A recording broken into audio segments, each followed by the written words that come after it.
Hey, Ag Teacher Thoughts here, coming at you with another video. Hey, we're going to get into it. We're going to do some pollination of our Firefly Petunias. Today is a day we're going to do some crossing back with our originals. So we'll get to that in just a moment, but for those of you that have been following along and wanting an update, I have done a couple of days at my new job, so I'm no longer a teacher for right now. I've gone back to industry, spending some time back working with sheet metal, which is something I did before I became a teacher. So just kind of going back to my roots on that. But hey, let's go pollinate some flowers. We're going to pick what we want out of the yard and then take them back over. And we've got our stock plants that we're going to pollinate those with. So we're going to go collect some good new blossom colors, ones that we really like. And Raffy might even help us too. He's pretty anxious to get down and start playing. The dog's playing with one of his toys, so he wants to get to it. But anyway, let's go pollinate some flowers. All right, what we're going to do first is we're going to select some of these blossoms here that have the deeper throat to them.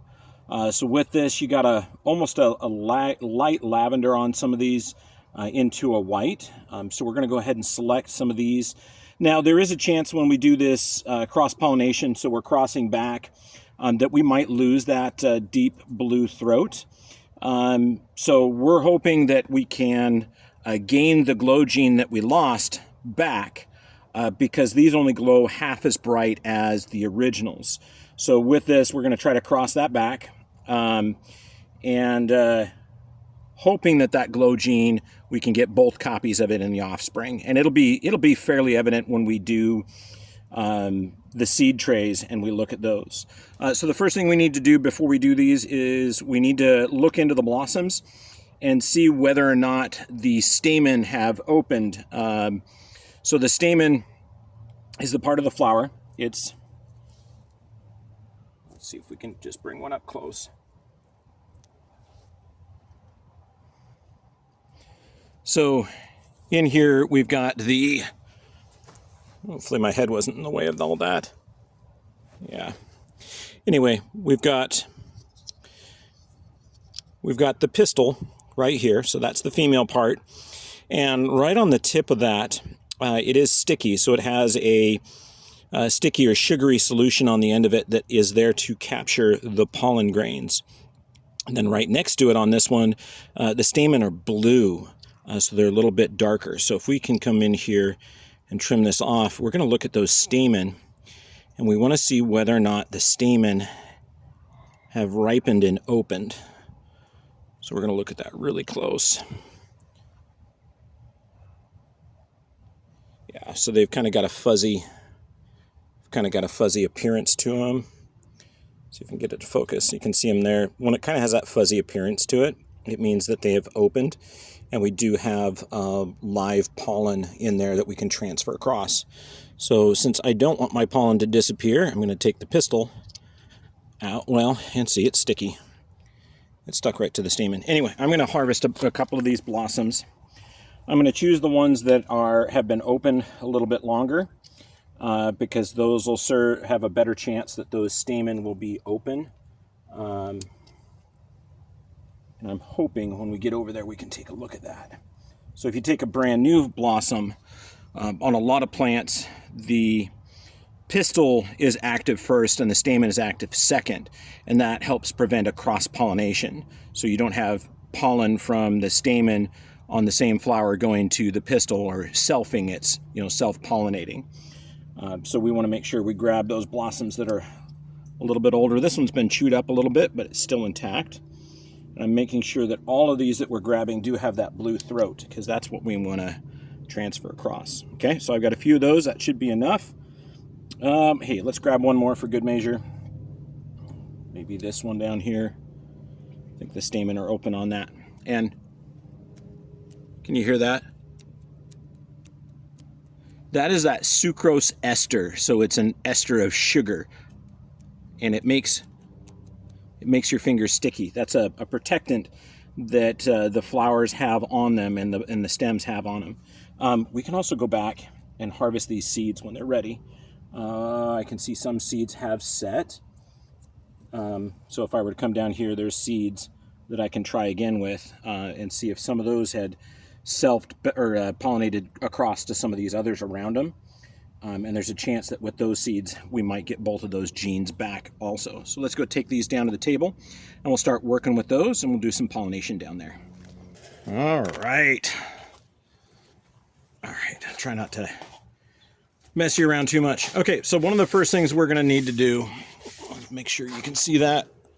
There we go. One of the first things we need to do is we gotta record what we're crossing back with. So this one is,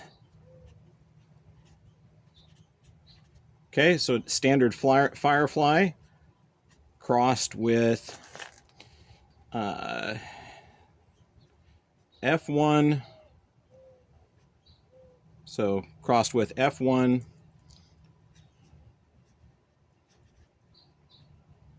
white with blue, purple throat. Okay, so that is going to be a cross. If you're going to start doing this yourself, I would recommend the silver Sharpies. It shows up really good on the black pots. I was using the black Sharpie marker on it because you can kind of see it on the green pots, but this is going to stand out a lot better, and it's going to make it so much easier for me to come in and be able to tell what I'm working with. So what we're going to do is we're going to come in here and we're going to try to work on some of these newer blossoms, ones where we might have just the pistil active. Yeah, I don't know how many of those we're going to get to. I know this one is because that one's fairly new.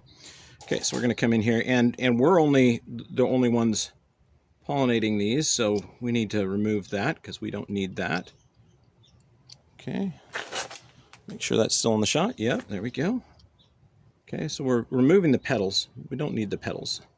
Those can get out of the way, and by removing those, it's going to make it easier for me to identify where I've done the pollination work. And then I'm not going to mess around too much with pulling the stamen out.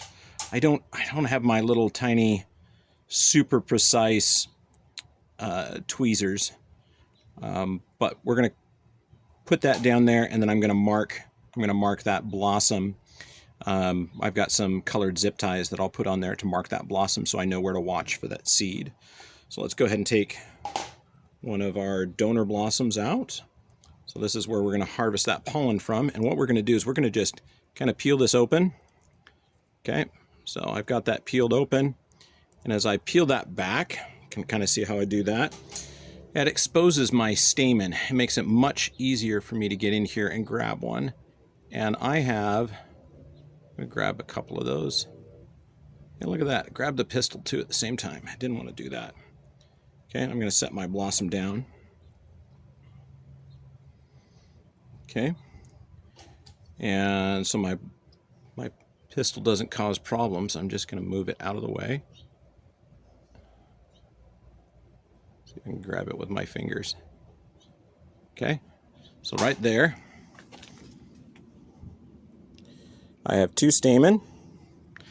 I'm going to come into my blossom. I'm going to turn those stamen over. I'm going to aim right for that pistil, and I'll try to do some closer shots. And I'm wiping that pollen from that stamen on that pistil.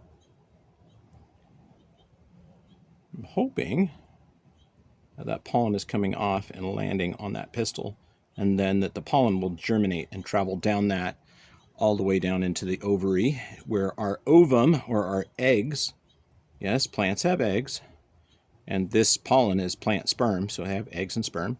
So that'll travel all the way down there and reach the egg. Then that egg will be pollinated or fertilized.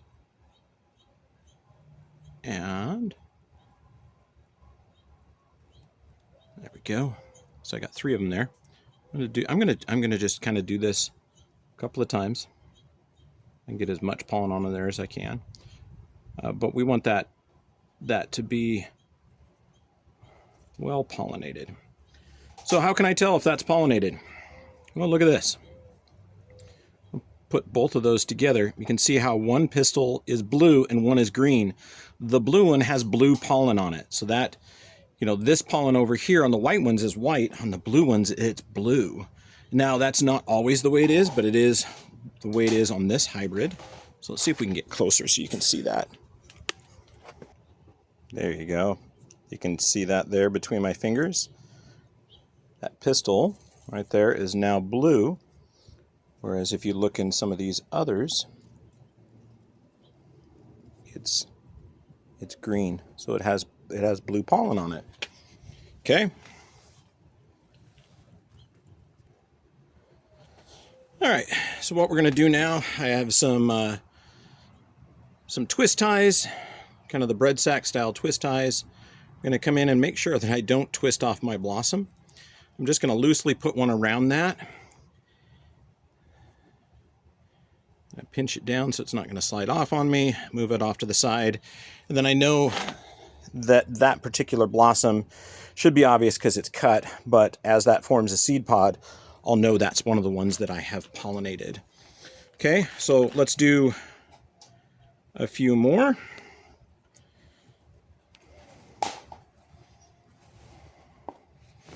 Again, we want to look for newer blossoms that haven't been open very long. So we're going to take our donor pollen, move that back. Now this one's kind of aged, so I'm probably going to do a couple of flowers on this one. Okay, so I got my donor pollen hooked up. You can kind of see that there. And I'm going to come in and I'm going to trim this blossom off so it's out of my way. I'm going to put that donor pollen on that blossom. Ooh, you can really see that come off on there. Hopefully that pollen is still alive. Yeah, it doesn't seem to be much of it. Let's try it again. We'll try it on with a different blossom. So that the hazard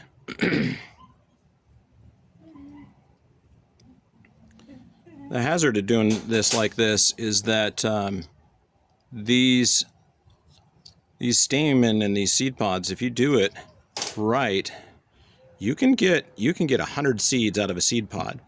And one of the things that's difficult when you do that is finding enough space to grow out that many seeds. So when we do this, we don't need to grow out every one. We just need to grow out some of them and kind of play the lottery and see if we get lucky. See if we get lucky, if that pollen making the right combination of blossom for us. Okay, so just rubbing those stamen all around there. The more pollen we get on there, the more seed we're going to get. So I don't know if the camera's picking it up, but I can see that that pistil has turned blue. Okay, so we're going to take a twist tie again. I'm going to mark that, and the color of the twist ties won't matter. It's just the fact that it's on there. Since we've already written the color, we've already written the color on the pot, and we're only doing one color per pot.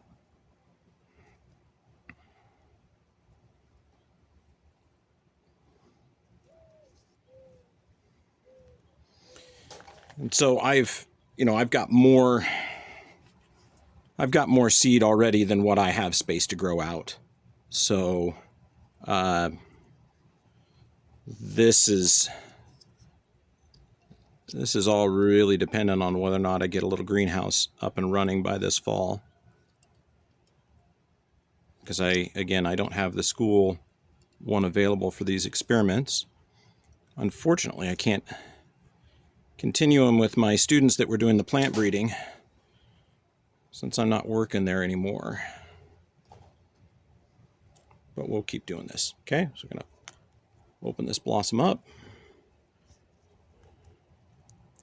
It doesn't matter if we just tear this one open as long as we get a few stamen out of it. Okay, removed the pistil from that. And I could come in here on this one. I can kind of separate out some of these stamen. We got locking hemostats on there.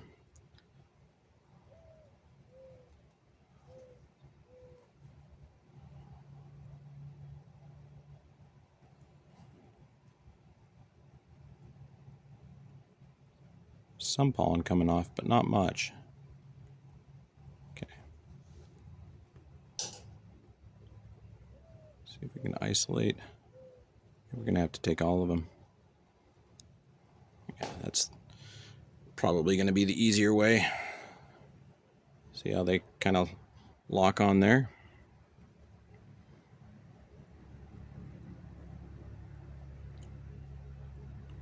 Now, I really wish I had more space because there's a lot more plants I would love to grow and play around with.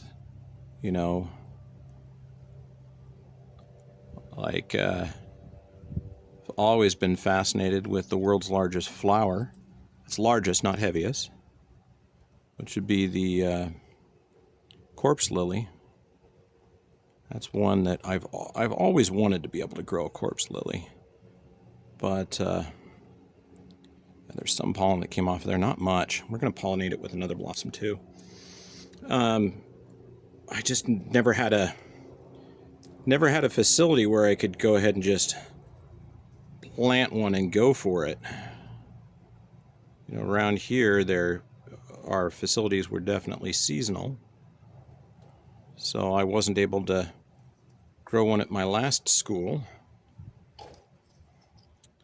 I probably could have, because we did run the research greenhouse all year long until we moved up to the production greenhouse.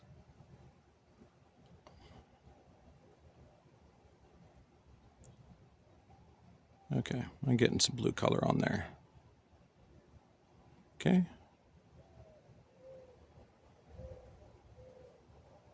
Yep, there we go.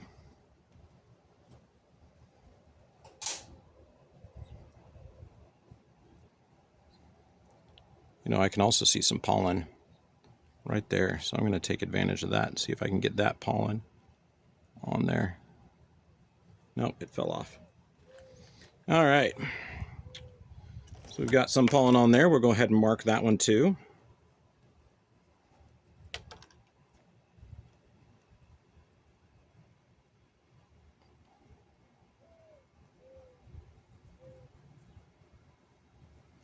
You know, I probably should put these twist ties on before I pollinate it. That way, if I accidentally ruin the blossom, I didn't do all that work only to kill it.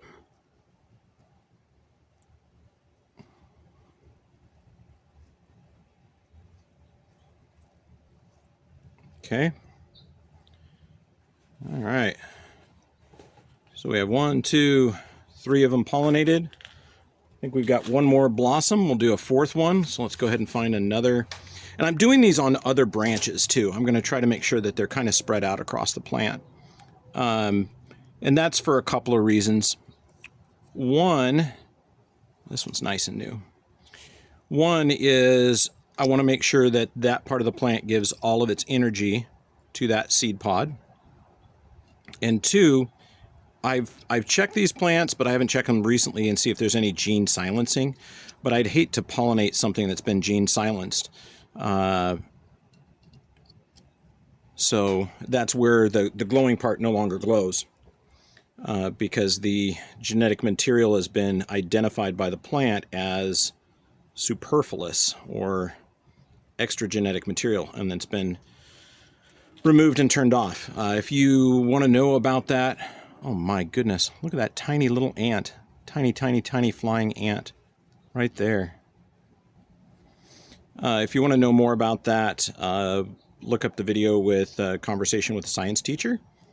And that's me talking to the science teacher I used to work with, who worked in a genetics lab, and he had a lot of information on gene silencing. Oh yeah, there's lots of pollen on that one. There we go. That's a good one. But anyway, I wanted to kind of spread my luck out between several branches to make sure that we got enough of these going, and I definitely want to make sure that I still didn't learn my lesson. Should have done it beforehand again. I definitely want to make sure that these seed pods take and they have enough time to ripen before the end of summer. So we are in the middle of August, so we've got about a month left of positively nice weather. And then from here on out, kind of the weather in North Idaho tracks downward. So we want to make sure we're ahead of the curve on that. I think we're going to try to pollinate this one too with that last batch of pollen. Or I might go run and grab another one real quick. And then we'll try to do a few others. Actually, I'll do this one and then I'll do the one over here too. Because I don't know. I don't know if this pistil is fresh enough to accept pollen. There's some on there. I can see it on there. Okay, there's one. We'll mark it. And then we'll go grab another blue throat petunia. A bluey purple. Or purpley blue. And we'll try that again on this other flower over here, which looks really nice. Okay, that one's marked there. I think we're going to try... well, let's see what over here. We'll find a relatively new one. This one right here. That one is relatively new. You know what? Here. Now that I'm remembering, I'm going to mark it. And then we're going to come in and we'll cut it off. Cut off the petals.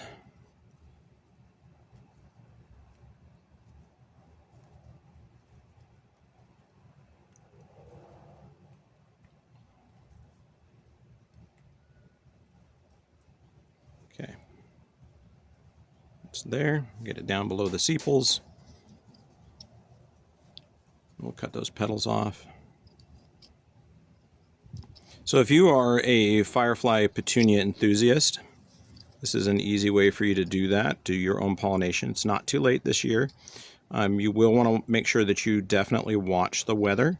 So if we start to have a downturn on the weather, get that petunia inside so that you don't lose it and your new seeds. So I'm going to go ahead and pause this. I'm going to go run and grab some more blue-throated flowers, and we'll go ahead and pollinate that and call it good for this color.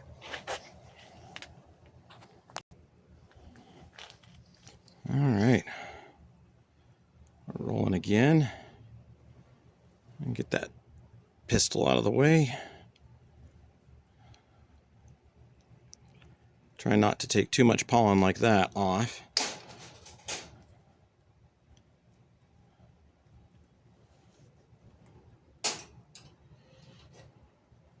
Blocking the hemostats out of the way. There we go. There's all those stamen ready to go.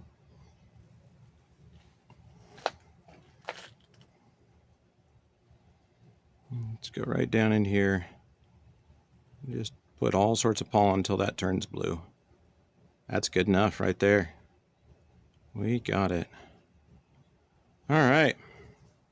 So anyway, that's pretty much what we're going to do for this video is we're going to go through and do some pollination. So I'm going to grab a few more of the F1 crosses. I'm going to do some of the hot pinks, some of the darker purples, maybe some more of the lavenders. So we're going to do maybe four more plants there as far as pollinating. So it's going to kind of be a longer process. And then I'm going to cut away for another video and we'll come back and we'll cross with some of our other petunias that we got that have white ruffly edges, the polka dots, and some of the ones with the variegated foliage.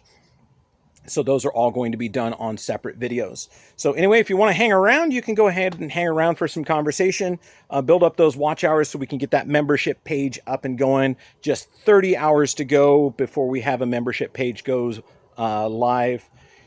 So yeah, help us out. Watch some more videos. Enjoy the content. Go back, learn something you didn't know. There's 530 videos to choose from. So subscribe, follow along, watch other videos. If you want, you can leave now or stay for some more conversation. Anyway, I hope you enjoyed. Ag Teacher Thoughts out. All right. If you're still here, it means you're sticking around for the duration of the video. So we're going to do some more crosses here. So this is going to be Firefly. So these are the original Firefly up here. with an F1 hot pink. Okay. So, yeah, thank you for staying with us. So if you're staying with us, it means you are most likely going to join my membership page when I get that up and running. But first, I have to beg for permission from YouTube to be able to open one up. I think we're going to take this blossom right here. So we're going to go ahead and trim off our blossom like that. Then we're going to come down and we're going to kind of peel it away. Get this out of the way. Oh, I got another one of them flying ants on me. Get that out of the way. I don't need that in my life. You know when you're outside and you get those little tiny no-see-ums? They're crawling on you and you can't find it? That's what that's like right now. I'll get those out of the way. Ooh, hey, we can really just kind of bare that one there. Just make sure you can still see it. Where'd it go? I lost it. There it is. Ooh, it's out of view.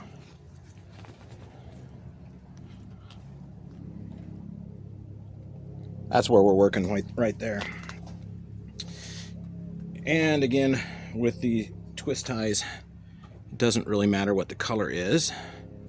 I'm just going to put them on there so we know where they are at.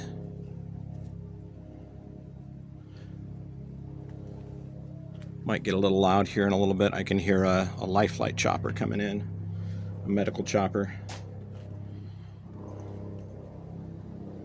We're kind of remote enough, or at least the surrounding areas are remote enough that if you get in trouble, they tend to fly you rather than run you by ambulance. So we have medical choppers that go around us all the time because we're not far from the local airport here. Okay, that is perfect. So hopefully you can see that those stamen right there are just loaded with pollen. And notice on this one that those stamen are actually white. So we have hot pink flowers with white throats, and we have white stamen, which means we have white pollen. So what we're going to do is we're going to look for this white pistil or this green pistil to turn white, just like that. See how that turned white? That one is done. That was easy. Okay, so let's find another blossom. How about we take this one? We'll take this one down here.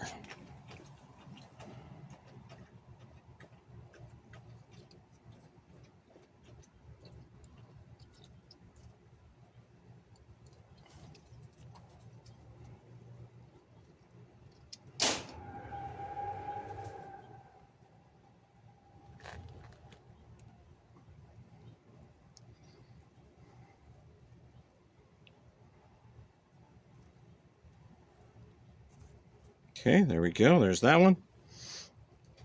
I'm going to load some more of that pollen in there.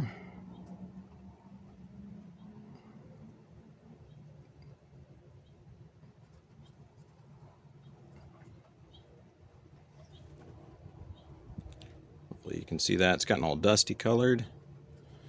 That pistil's not as sticky, so it's a little bit older and more mature. We'll see whether or not that one actually takes. What we can do is we can go for this one right up here. Yeah, everything looks fresher on this one.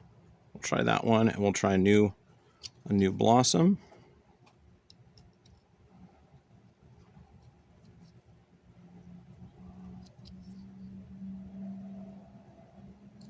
Yeah, the stamen aren't even open on that one.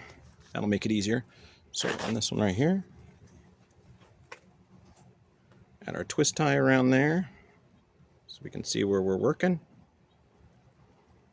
And I'm putting no pressure on that stem. Just kind of putting those on there so they don't fall off. They'll be held on by the sepals. I'm going to get another blossom. So this is the hot pink we're working with. I don't think I showed that earlier. We're going to go ahead and just tear that open and expose those stamen. Lots of pollen on there. We're going to try to get rid of that pistil. Well, there's a cat hair on it too.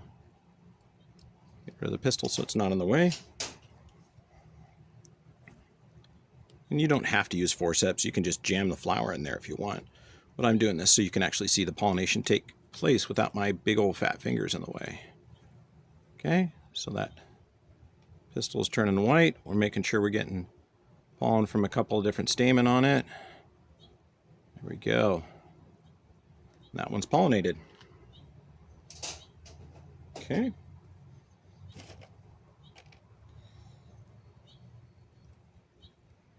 Let's see if we can grab another twist tie and we'll find another blossom that's younger.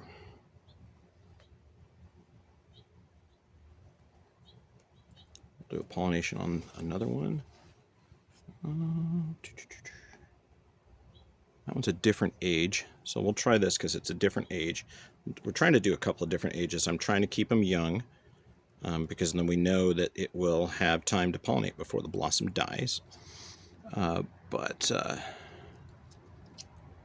Also,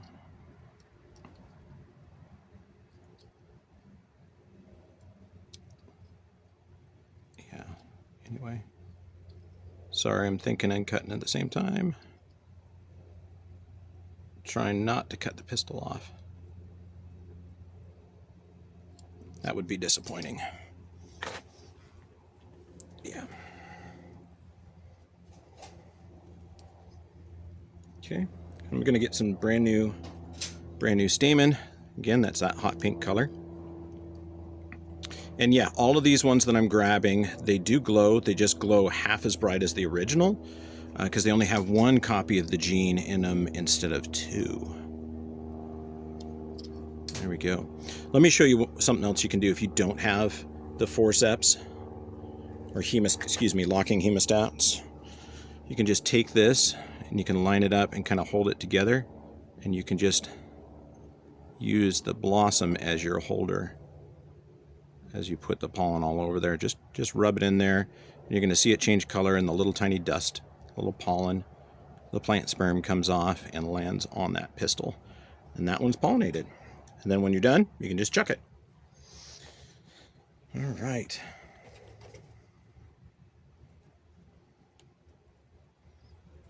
Let's find another blossom that's newer.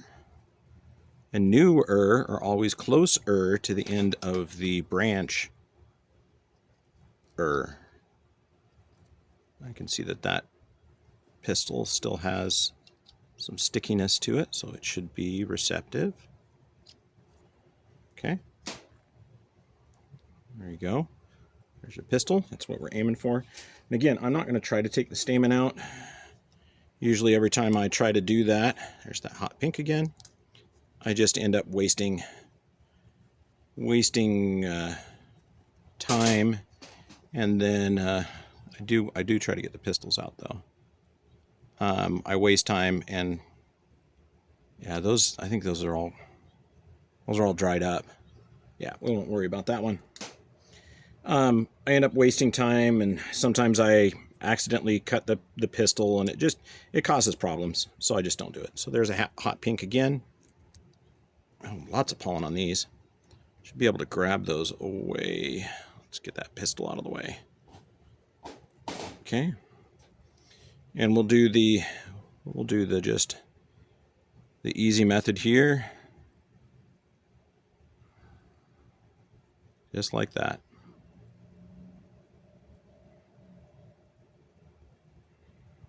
Done.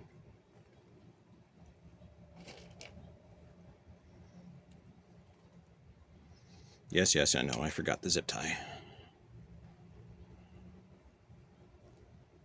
Okay. Just like that. There we go. Let's find another blossom. We'll call this one done. I think we like this one here. Yeah, like that one there.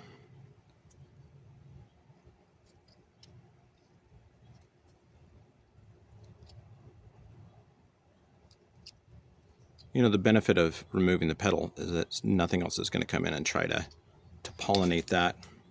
At least they're less likely to. Aha, look, I remembered this time. Making a little bit of a U, putting it below the sepals, coming in, pinching behind the sepals on the twist tie, so I'm only putting tension on the tie, not on the stem. so I don't ruin that. I'll look in here, find another blossom where the stamen look still fleshy and coated with live pollen. There we go. You can see that pollen coming off. Yeah, I'm probably going to pollinate this one with 2 different flowers, just because this pollen does look a little bit dry. Yeah, it's kind of clumpy. Yeah, let's get another one.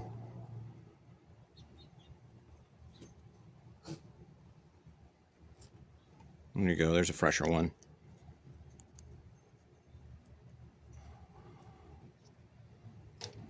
This one gives me an opportunity to just grab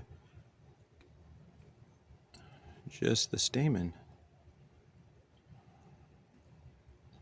So we'll take advantage of that. Pull a single stamen out. Hey, look, we know what color it is.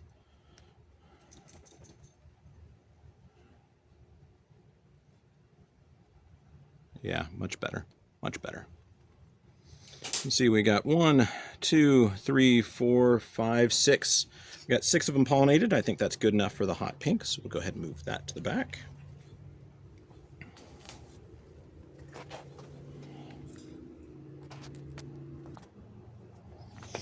All right, we're ready to go again. We're gonna take a couple of these flowers right off the bat.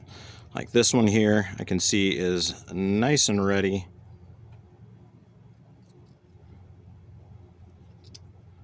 We'll try that one. Gonna mark him.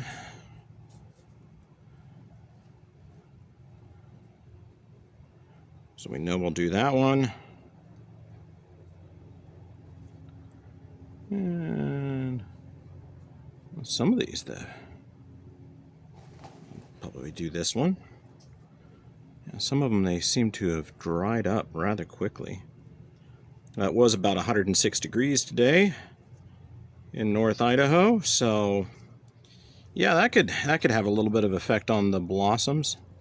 Kind of a reason why they're not lasting quite as long. So hopefully these they've been watered and they're going to have a nice warm night for that pollen to begin growing a pollen tube down to the ovary, to the ovum. I think I nicked it. I might have nicked it. It'll be okay. All right, so we're going to go ahead and start. So this is the purple that we're going to be using. This one has been kind of nicknamed Mr. Ross's Purple. So the purple flower that we pollinated these with is one that I was working on previously. You can see it in a lot of my other videos. So that is the donor, is Mr. Ross's Purple. So this is just a variety I've been working with. So it's not something that we could go out there and just grab. The other ones were kind of a mixed bag from a seed packet, a mixed seed packet. So we'll see if we can get some pollen off of this one. Yep, turning blue.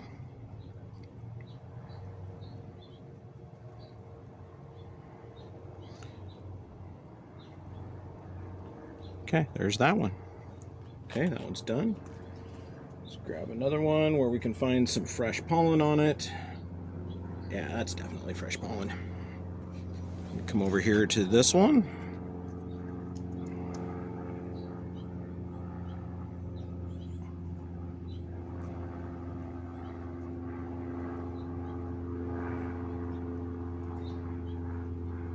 And I'm just going to use just the flower itself. Kind of show you that method again.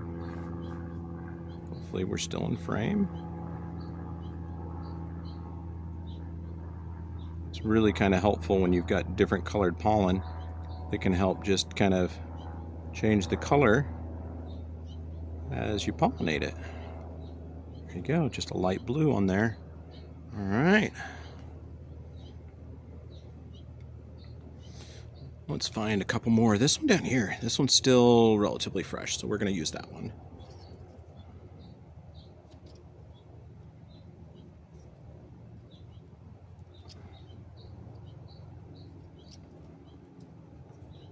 Okay, and I can access that female parts of that flower really easily, so we will mark that one. Again, we're going to do it before we start in case we do something crazy. We don't waste some of our work.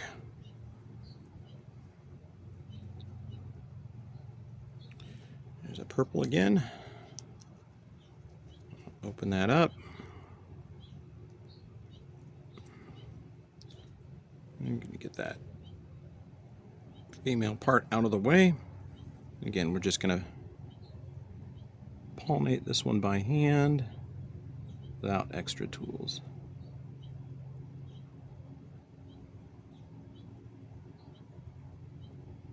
There we go. All right.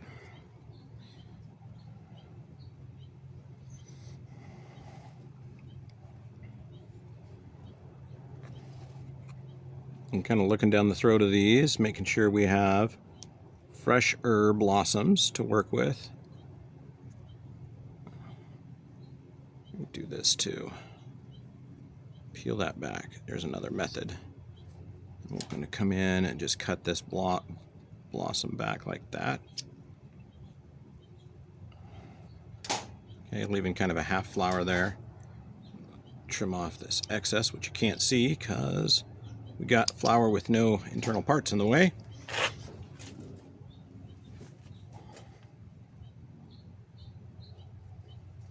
Still dealing with our purple.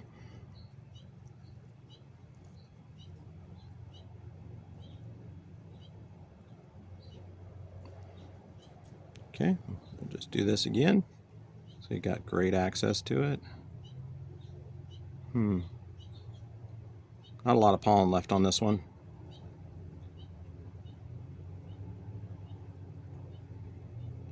Now the flowers that I'm using, the donor flowers, they are just out in my garden. So there is a chance that some of them have had the pollen harvested off of them by our local pollinators, which we don't complain about.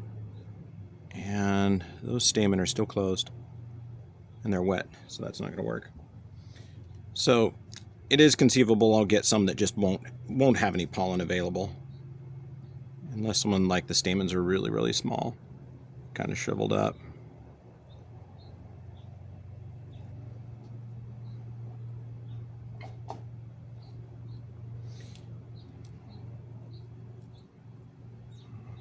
Okay. I've got one stamen that's open on this. That one's definitely closed. See if I can grab. Closed ones away.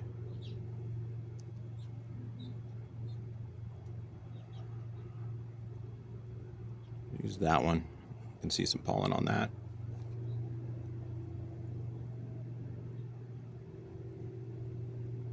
Yep. Changed blue.